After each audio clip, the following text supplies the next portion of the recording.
Ayan, ready na yung ginawa kong soap hariya. Nakalagay na siya sa malinis na lalagyan. Ready to serve na siya and ready to eat.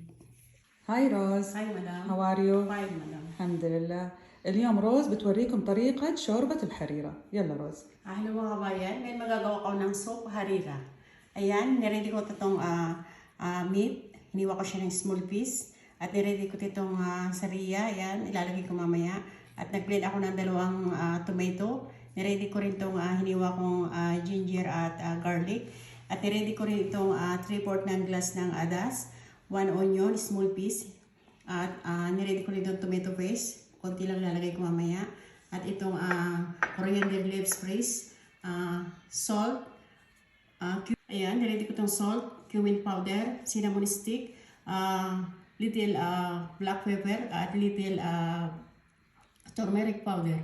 At niready ko rin ang 2 teaspoon ng flour at itong garbanzos. At ang gagamitin kong oil itong olive oil. Sinalang ko na yung pot at lalagyan ko siya ng olive oil.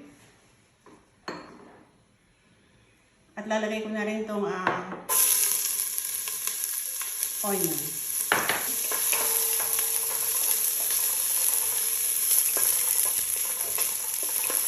At itong ginger at garlic. Haluin ko lang siya ng konti. At add ko na itong meat. Ayan, mix ko siya.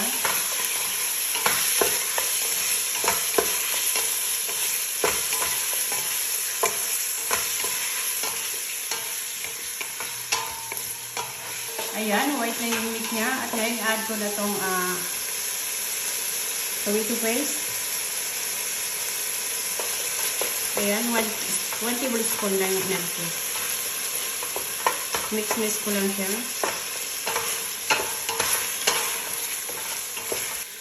At i-add ko na rin itong spicy niya. Mix ko lang siya ng konti.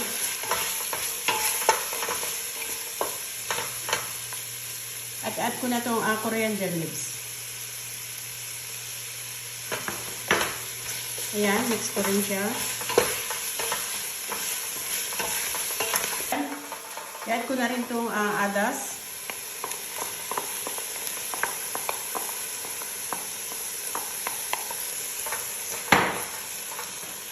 At add ko itong garbanzos. Mix ko siya.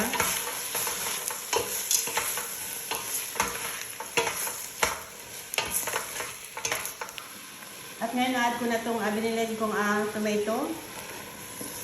Ayan, pakuluan ko lang siya ng 5 minutes para lumabas yung kulay ng sauce niya.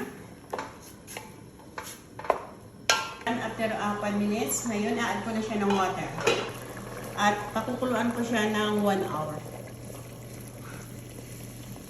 After 40 minutes, add ko na itong sariya. Press ko lang siya para madurog. Lagyan ko siya ng 3.